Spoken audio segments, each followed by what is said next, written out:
Good afternoon. Alberta's government is always committed to telling Albertans the plain truth about COVID-19 and to following the evidence as we help to protect both lives and livelihoods. This approach has served Albertans well. Alberta created the best testing and contact tracing programs in Canada throughout the pandemic. We were the first province to roll out an online self-assessment tool and a wireless contact tracing application. We were the best prepared by far in terms of personal protective and medical equipment. Our medical professionals have done a phenomenal job of responding. We've put measures in place to protect our most vulnerable and supported Albertans as they work to reopen businesses safely. And we did all this while maintaining some of the least stringent public health restrictions in the country, and until the past few weeks, some of the lowest COVID numbers. But to be blunt, all that we have accomplished together is now at risk. Yesterday, we identified 802 new cases of COVID-19, and today we've identified 609 more. We also continue to see growing hospitalization and ICU admissions. As of today, there are 171 people in hospital, including 33 admitted to ICU. I know some people look at those numbers and they say that's a small fraction of our overall healthcare capacity, and they're right. But Albertans need to understand that these numbers are set to grow with the growing case count.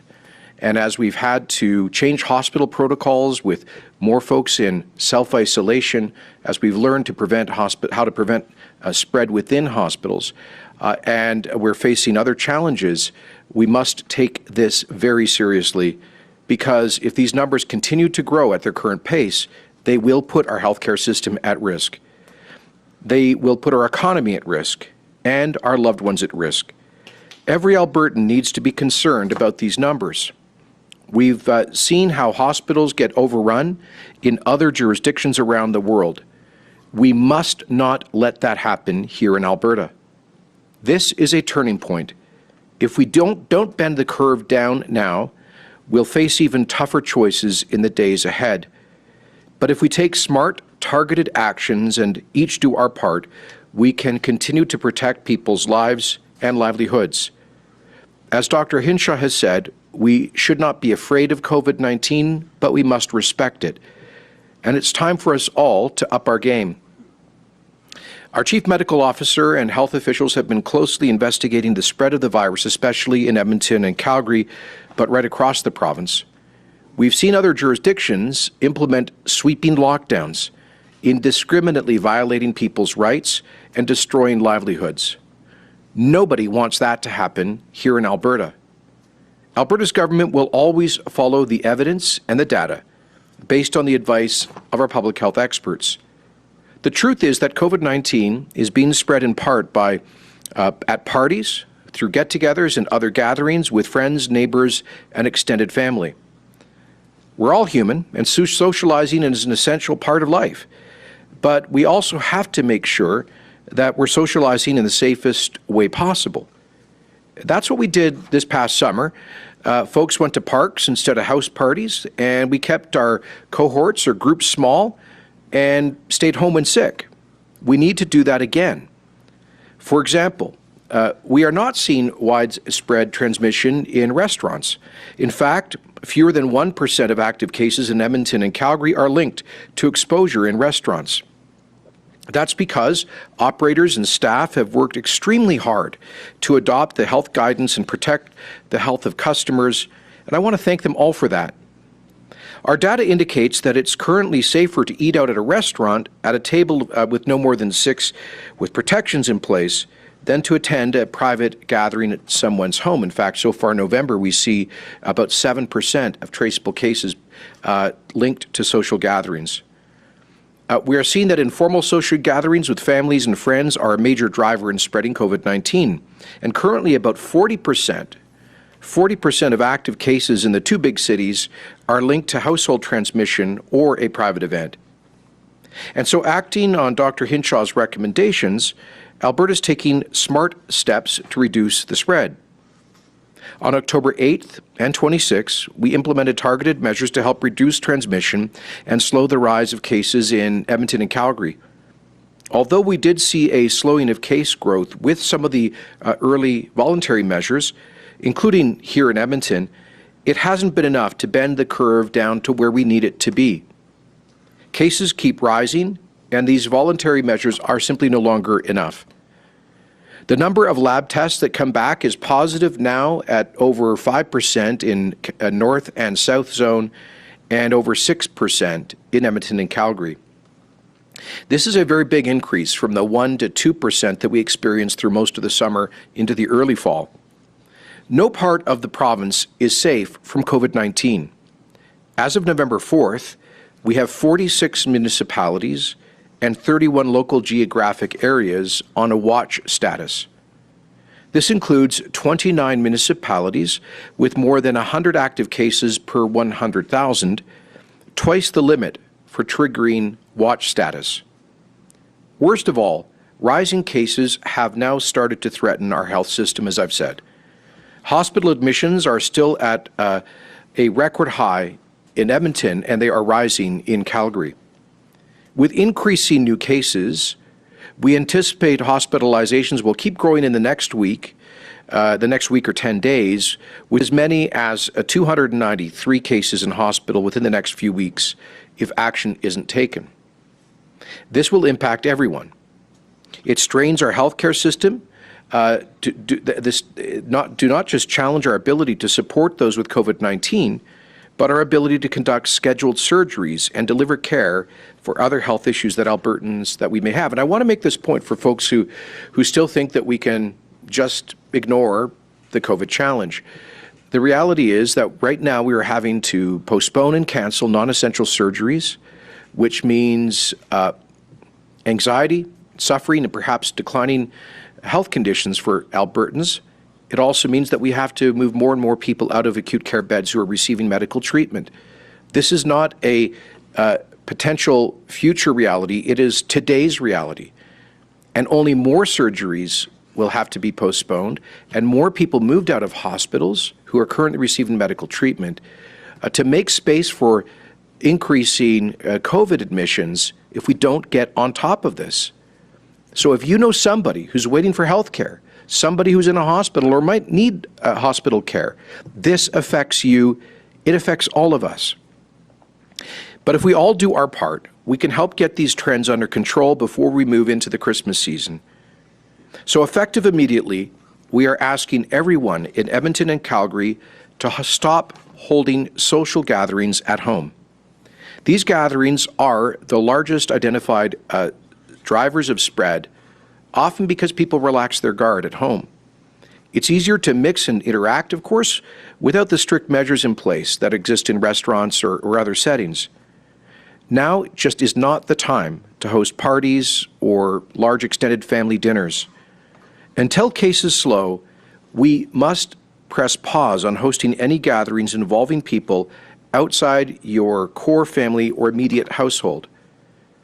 I'm confident that Edmontonians and Calgarians will heed this call. And I know this is an annoyance, and it's a sacrifice. And a lot of people will say the government has no business telling us who we host at home or what kind of socializing we do. I understand that reaction. But here's the reality. If we don't take these kinds of simple measures and make these sorts of modest sacrifices to social life, the cases will continue to grow to a point where they may grow out of control, and where the only options we have will be far more impactful on people's lives and livelihoods. But if we act swiftly and work together, this temporary step can and will bring our numbers down. And once that happens, we can ease this measure.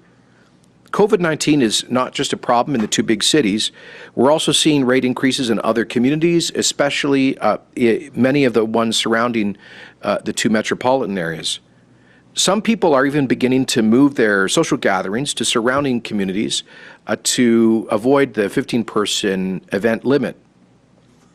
As anyone can see from our COVID-19 relaunch map, rising numbers are not limited to the immediate area around the big cities. Other parts of the province have seen concerning increases in numbers as well. And so effective immediately, Alberta is expanding the mandatory 15-person limit on social gatherings to include all communities that are on the watch list. This includes the majority of communities surrounding Edmonton and Calgary, and it means no large parties, no extended family gatherings, and no banquets or receptions with more than 15 people. We're also expanding the voluntary measures that are currently in place in Calgary and Edmonton. They will now apply to all communities that are currently on watch status and are blue on the online COVID map. Along with the mandatory 15-person limit, we're now strongly recommending that anyone in those communities limit personal cohorts to 3 or less. Reducing the number of people that you interact with by even 1/4, by 25%, would make a huge difference in our success. If you can reduce the number of people you see in person, please do so. See 2 friends in person rather than 3. Hold online or telephone meetings instead of in-person meetings where you can. Only play on one sports team or cut down the number of pickup games you participate in. The more each Albertan does her or his part, the more that you can help to bend the curve down and help to protect our healthcare system. Remember, the people you work with are not part of your personal cohorts. And this is why we're also strongly recommending that Albertans wear a mask in all indoor work settings, except when alone in a workspace like an office or cubicle where you're safely distanced from others or an appropriate barrier is in place. We're asking Albertans to do the right thing and adopt these daily actions to minimize transmission and to save the healthcare system from being overwhelmed. Alberta's government is also taking additional measures to bolster our public health response. Right now, AHS has more than 800 staff on its contact tracing team. We started with just 50 in the spring. Those 800 folks include full-time, part-time, redeployed, or casual staff.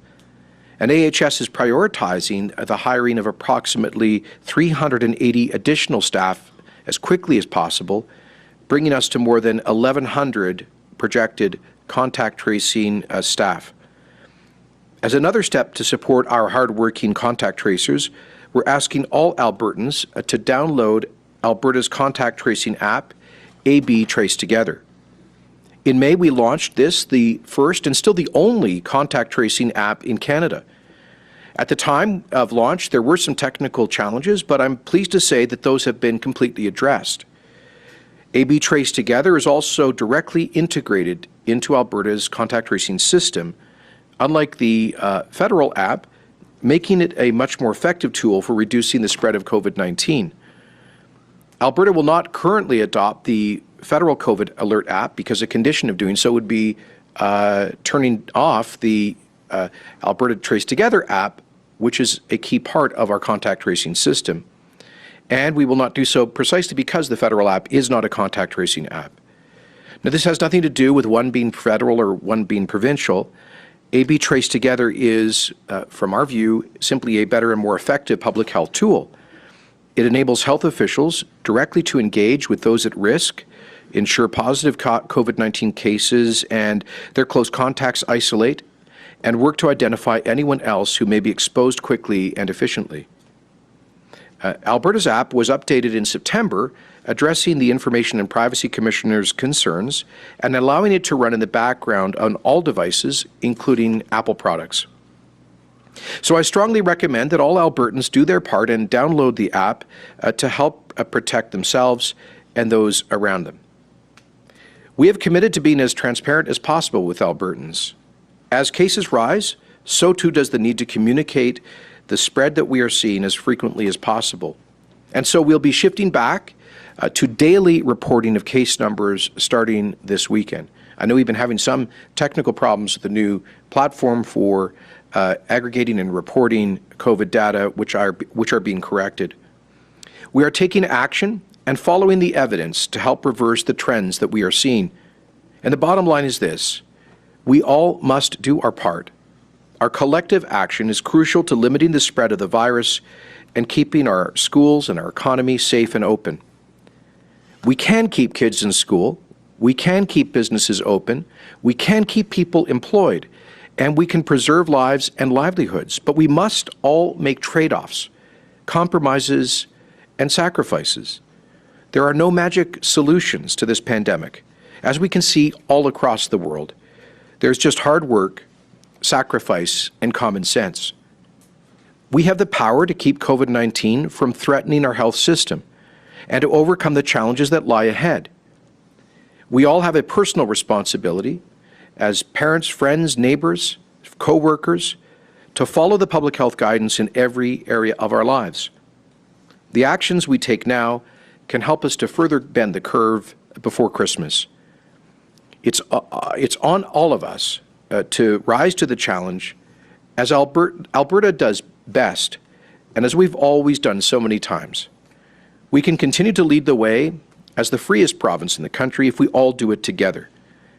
And I'll now ask Dr. Hinshaw to provide her daily update.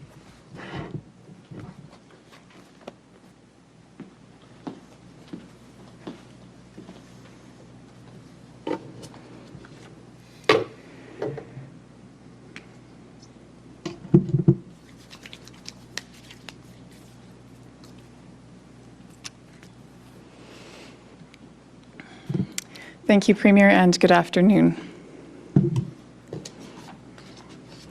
Today, I will be providing a breakdown of cases for the last 2 days due to the technical issues that we encountered yesterday. We are still working to fix the problem. We are able to report on our current numbers, but we are still addressing issues with updating the online dashboard and status map. This is our top priority, and we have 6 different teams and more than 20 people working full-time on solving the technical issues. The challenge we are experiencing seems to be in the data pipeline that connects our analytics infrastructure to the frontline lab and data systems in Alberta Health Services. The frontline systems are all working well, so there is no risk that cases are not being identified or notified right now. We are able to get the high-level case numbers from these frontline data systems, but we need to fix that data pipeline to be able to get all the details into our analytics system to be able to produce our dashboards. We are working this weekend to address the problem, and we will update the dashboard on Monday. Over the weekend, we will provide daily case counts on Saturday and Sunday, as the Premier mentioned, to keep Albertans informed. I know that many people follow this information closely, and I appreciate your patience. As Premier Kenney mentioned, on November 4th, we identified 802 new cases. Yesterday, as you heard, we identified 609 additional new cases. Over the last 2 days, we have completed 26,483 tests. There are currently, as you heard, 171 people in hospital, including 33 admitted to the ICU. Both Calgary and Edmonton continue to see rising cases, and other parts of the province as well. Sadly, I must also report 8 additional deaths over the last 2 days. My heart goes out to all those mourning a loved one right now, knowing that there are unique challenges to grieving together during this difficult time.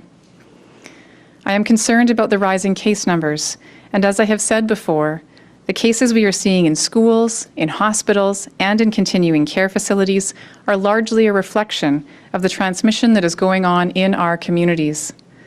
This is why we are taking the steps that Premier announced today, and why it is crucial that we all take action. I know these measures will impact many people, and they are not taken lightly.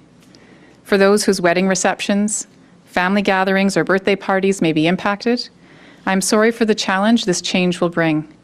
It is critical, however, that we bring our numbers down to protect our health system and our communities. In addition to the measures just announced, I would ask all Albertans to look closely at their own lives and ways they can make themselves and others safer. If you can reduce your social circle, hold meetings or events virtually, or embrace new habits that will make those around you safer, now is the time to do it.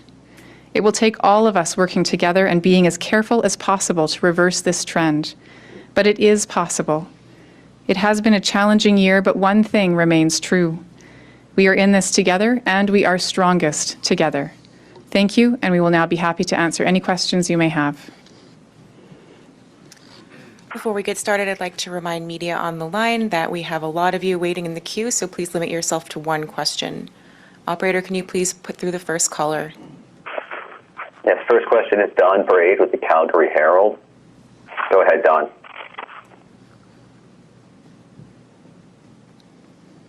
Don, are you there? Don, your line is open. Please check if your phone is muted.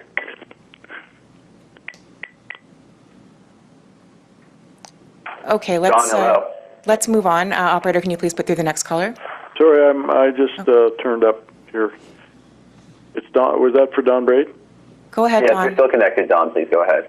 Yeah, it's okay. I was hoping to ask the Premier a question, but I think he's gone. No, he's here.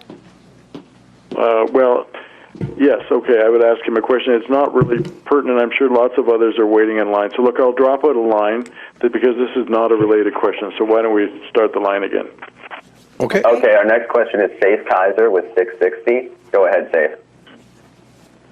Yes, good afternoon. My question for the Premier as well. Now, Mr. Premier, I caught something a little bit concerning in the AG report there, hoping to get some clarification.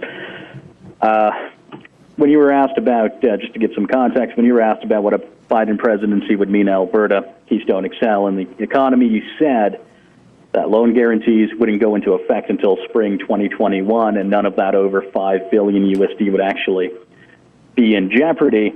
But I'm reading in this AG report that it says those loan guarantees actually go into effect January 1st. So I was just hoping to get some clarification on that, please. Sure. So, first of all, I understand that TC Energy is working on developing its lending syndicate for the project for next year to support construction in 2021. And there would be an initial portion drawn down to support the formation of that lending syndicate. But the financing supported by Alberta's loan guarantee would only proceed in tranches as construction proceeds. So there would only be we can get back to you with the exact number. It's a very small portion of the overall loan guarantee that would be triggered at the beginning of the year, but the balance would be held back to help to secure financing month by month as construction proceeds next year. And if I could just ask our staff to have perhaps somebody from finance to call 660 with the more technical information in response to that. Operator, can you please put through the next caller? Next is Tyler Dawson with the National Post. Go ahead, Tyler. Hey, guys. I just wanted to know mainly the thing about not having family hold parties at their houses and stuff. Is that voluntary, or is it a recommendation? And, as a result of sort of what has been said today, is your communications plan still working?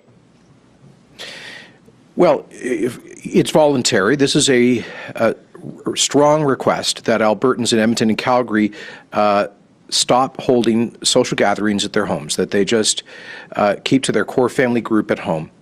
Period. We're not going to be sending out police to monitor this. As much as what we've done, this is appealing to people to exercise personal and collective responsibility so that we can avoid having to use more stringent measures. And what we have seen is that about 40% of identified cases in the big cities are traced back to household transmission or social gatherings, many of those happening at homes, which are less structured gatherings or people are more relaxed. I think folks get together with family and friends. They just don't, generally they stop thinking about COVID and they don't imagine they're with people who might transmit, and people are not going to be sitting around their dining room table or their living room watching a movie, typically wearing masks and all the usual protocols and guidelines. So that's the challenge. And I don't. When you say, is this a communications failure, I think we've been very clear in our communications throughout this. While we are very concerned about the current direction of the pandemic in Alberta, we shouldn't forget that through most of the past 9 months, we've done actually very well as a province. I think that's to the credit of people. And this is, by the way, it's not about blaming people. This is us giving them the best advice we can right now about how we can bend the curve down from the very troublesome direction. Operator, can you please put through the next caller? Next is Julia Wong with Global News. Go ahead, Julia. Hi, this is for both the Premier and Dr. Hinshaw. Cases have been going up the last few months. Personal responsibility and tough talk really don't seem to have worked. Why not impose a lockdown like the UK, Germany, and France and stamp the virus out? Now, we've been told that there needs to be a balance, but the virus is spreading in workplaces too. And for Dr. Hinshaw specifically, what formal and informal advice did you provide the Premier? Well, what you describe as a lockdown, first of all, constitutes a massive invasion of the exercise of people's fundamental rights and a massive impact on their not only their personal liberties, but their ability to put food on the table, to sustain themselves financially. That has huge downstream effects. Look, so far this year, let's put this in perspective. While we have to take the COVID threat very seriously, it is currently projected to be the 11th most common cause of death in Alberta this year. To date, we've lost approximately 340 lives, sadly, to COVID-19. In a typical year, 16,000 to 17,000 people pass away in Alberta. And so currently, this represents a tiny proportion of the deaths in our province. Currently, the number of deaths amongst people over the age of 65 in Alberta, who of course are those most threatened by COVID-19, is below the 5-year average, but the number of deaths for people under the age of 65, who are much less affected by this disease, is significantly above the 5-year average. Much of that seems to be due to the significant increase in opioid-related deaths, much of which we believe is actually related indirectly to the COVID pandemic because, for a number of other causes. So we actually have more deaths this year from opioid overdoses than we do to COVID. And so we have to look at all of these things in context and balance them. And I think Alberta has demonstrated that we've done very well through most of the past 9 months. Now we are seeing a significant spike, as are most other jurisdictions across the Western world. And we're taking appropriate steps that take a minimal impairment approach to the exercise of people's constitutional rights and to their right to take care of their families and have financial security as well. I'm sorry, Doctor, I guess there was an invitation for you to answer that as well.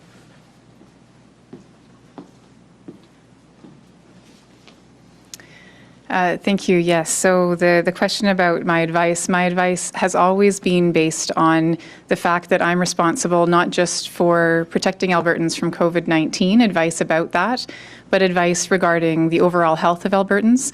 And we know that some of the measures that other jurisdictions have taken, of course, slowed the spread of COVID-19, but can have other health impacts.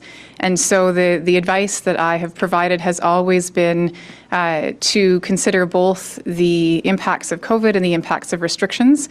And I remain committed to that overall health of Albertans in all the advice I provide. These are very difficult decisions. And of course, what is really critical is that we are doing everything we can to provide every opportunity for us to bend this curve down together before considering more aggressive restrictions and watching numbers very closely to determine if these measures are working, which of course is what these stepwise increments have been predicated on. Operator, can you please put through the next caller? Next is James Keller with the Globe and Mail. Go ahead, James.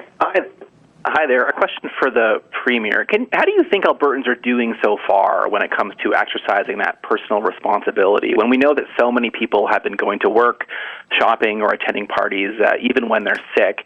And just a quick question, Dr. Hinshaw, if you could explain just how effective AB Trace Together will be when the contact tracing system has effectively been suspended for most people.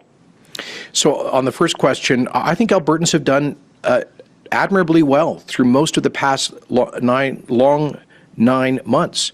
And I don't think we should judge the kind of collective behavior of Albertans on the COVID challenge just based on the last few tough weeks. The reality is, and this goes back to Julia's question before yours, that even though we have generally had less stringent health restrictions than the rest of Canada and much of North America, until the last few weeks, our per capita rates of transmission, hospitalizations, ICU admissions, and COVID fatalities were significantly lower than, for example, Ontario, Quebec, all of the U.S. states, and almost all of the European countries. So I think that is a objective metric of how responsibly Albertans have acted. It is concerning that we see over 10% of cases traceable to people who have had COVID symptoms and have gone out into the public, gone to work, and gone to socialize. But I don't, so that is a real problem. And we will be, by the way, we are stepping up our efforts to communicate to folks when we notify them that they are positive, that that there is a sick leave pay available through the federal program and other social supports, so that nobody should feel compelled for financial reasons to return to work if they're symptomatic or positive. So that is a real serious concern. But what we see here is a small minority of people who are not following the advice. And I guess one call I would make to family members and friends, if you know someone who's symptomatic, please reach out to them. Please, I think a lot of people have just kind of just wished this away, would like to pretend it's not a threat to them.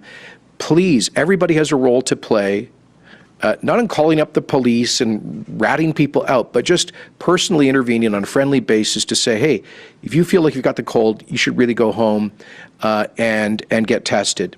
So that's what I would say. 90% plus of Albertans are doing their best. We can't expect everybody to perform 100% every single day, but it's that small minority, unfortunately, that that can really bend the curve in the wrong direction.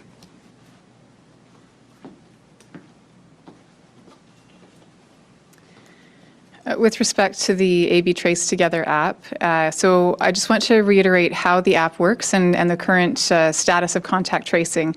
So every confirmed case in the province will get a phone call from a contact tracer, and there will be a conversation with that person to determine when they were infectious, if they've been in any high priority risk settings, such as continuing care hospitals or schools, if they attended a group event where there's a high potential for large spreading events. So that call still happens. If that person has AB Trace Together on their phone, then the contact tracer can ask if they have that app downloaded. If they do, there is a functionality that can be enabled on the app that when the contact tracer identifies that period of time when that individual was infectious, then that code could be activated to automatically notify all those people who were in close contact with them during their infectious period. So it actually can speed up that contact tracing because it can enable that notification to happen automatically and instantly after that point of interaction with the contact tracer. Okay, the Premier has time for one more. Operator, can you please put through the next caller? Next is Rick Bell with the Calgary Sun. Go ahead, Rick. Good afternoon, Premier and Dr. Hinshaw. This is a question for the Premier, but if Dr. Hinshaw wants to weigh in as well, the more the merrier.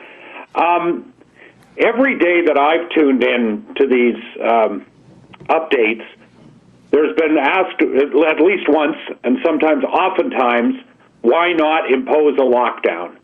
So for the Premier, let's say right now you had a complete change of heart and you said, you know what, I'm going to close all the restaurants, all the bars, all the gyms right now, right today, this very moment. Would that really achieve the goal? Doing that, especially with the transmission rates you're talking about, would that achieve the goal you're trying to achieve? In other words, the reason you don't want to lock down again, is it a philosophical reason, or is it because it would not achieve the goal of bringing the cases down, or is it both? No, it would not achieve our goal, because our goal is not to take COVID-19 to zero. Our goal is to keep the spread under control so it does not overwhelm the healthcare system without hammering our broader social, economic, mental and physical health. So the goal is, if the goal was just single-mindedly to take the virus to zero, as some other jurisdictions have tried to do, then it's a pretty easy policy decision in a way. You just, impose maximum restrictions, lock everyone in their homes, stay-at-home orders, shut down every business, close the schools, and watch massive social and economic damage ripple through society. We have demonstrated through most of the past 9 months that we can live responsibly with COVID with limited, targeted, smart, data-based measures that do not cause massive, widespread damage to the health of our society.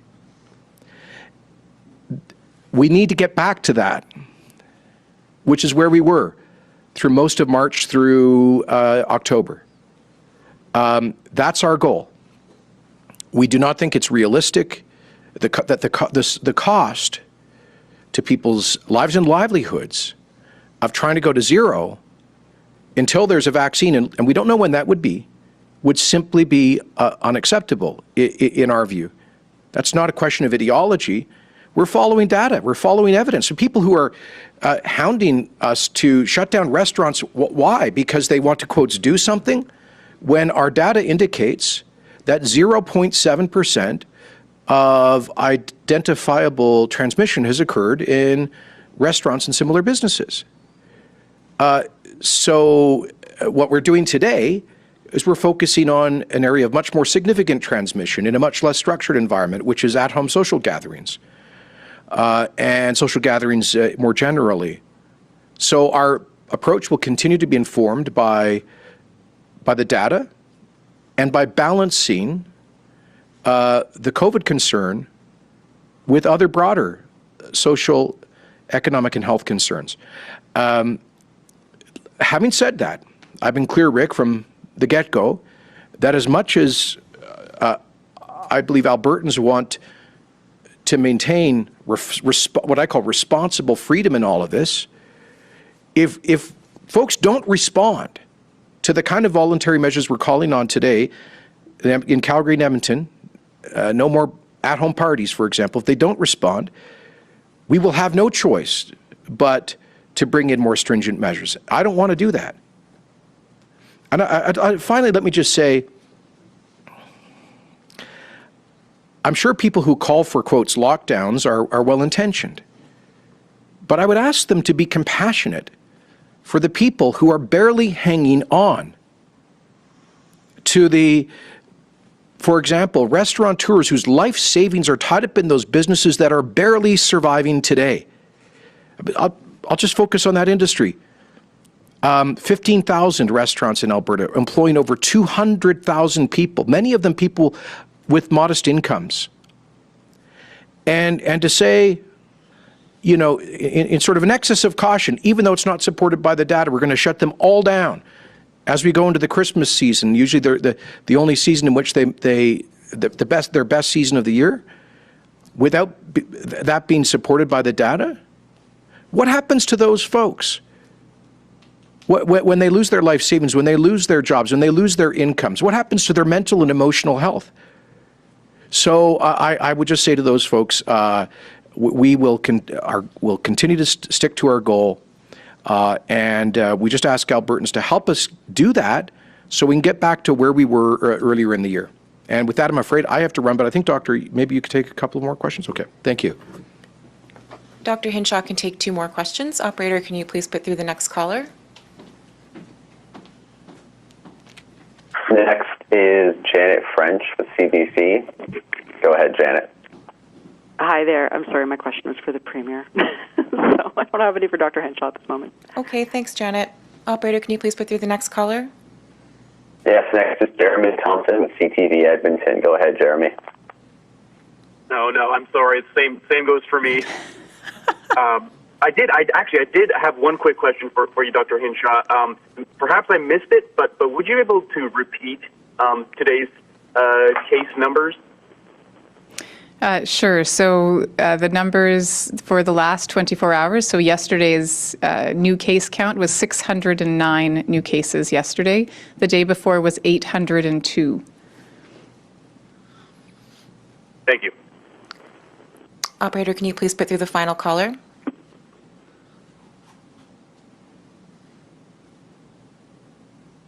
Yes, the final caller is Robson Fletcher with CBC.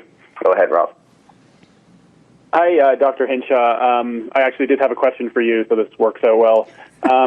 Before the school reentry back in September, you were saying at that time that the best way to reduce the spread of the virus in schools was to keep case counts low in the community.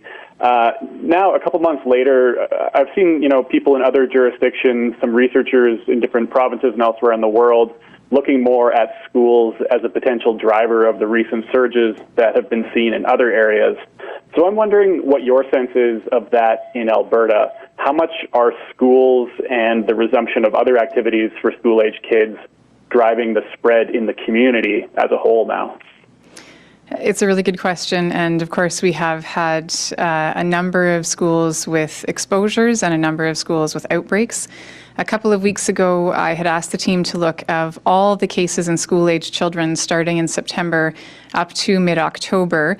What percentage of all of those cases in school-aged kids had been acquired in school, so were a result of school transmission? And it was just 6% of all of our school-aged cases that had an infection that had been acquired in school. And so while certainly we are seeing some in-school transmission, the vast majority of cases that we're seeing where we have an alert or an outbreak in a school, and I will remind people that that outbreak definition is very, very conservative. So it is only, an outbreak is called when there are just 2 cases that have been in the school while infectious, even if they weren't directly linked to each other. So at the moment, the evidence that we have doesn't indicate that schools are driving this increase in spread. It does seem like that increase in community spread, I'm sure there's many factors with the fall and cooler weather. People are spending more time indoors. There's less of those opportunities perhaps for socializing outside that we had in the summertime.